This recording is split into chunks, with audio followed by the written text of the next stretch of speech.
3 years. Will the Filipinos last another 3 years with Bongbong Marcos? Let's talk about that later. His rumored drug addiction was very obvious, such that in the campaign for Leni Robredo, you will remember that I went up the stage in several rallies. I was the only party list nominee who was invited to go up the stage in Leni Robredo's rallies in Cabanava, and where I said, "Hindi kami bangag! Hindi kami bangag! Hindi kami bangag! Hindi kami bangag!" Hindi ako bangag. Si BBM bangag.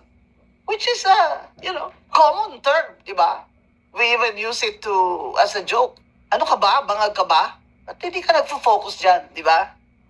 Pero, kayong mga bumoto sa kanya, nagsisisi man kayo ngayon o hindi, alam nyo na. Saan tayo patutungo nito? Sa 3 taon pa na si Bongbong Marcos, ang ating presidente. Kaya pa ba niya? Praning na siya eh. Kaya pa ba niya?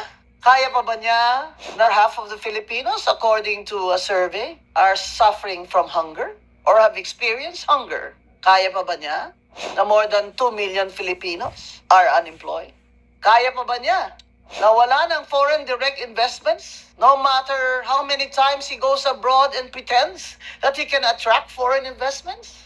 Kaya pa ba ng mga Pilipino? Kaya pa ba natin to, ang gutom, ang kawalang saklolo pag baha, lindol?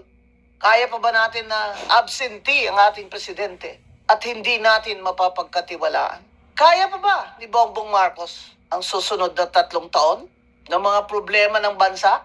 Ang tanong sa atin, sa mga Pilipino, kaya pa ba natin tiisin ito? Kaya pa ba ni Bongbong Marcos ang next 3 years, kung ganyan ang state ng mental state niya, tsaka state of health niya, at tsaka state ng kanyang paranoia, kaya pa ba niya in 3 years? What keeps him going, you think? No? Kung hindi talaga serve the people ang kanyang motto, what really keeps him going is self-gratification. Nakita mo naman yung taong lumaki sa Maragya, di ba?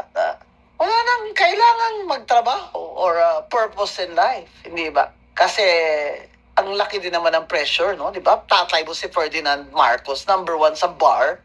Parang, di ba? Grabe naman pressure yun. Kaya ganyan yan si BBM. Ha? Ito na naman, sa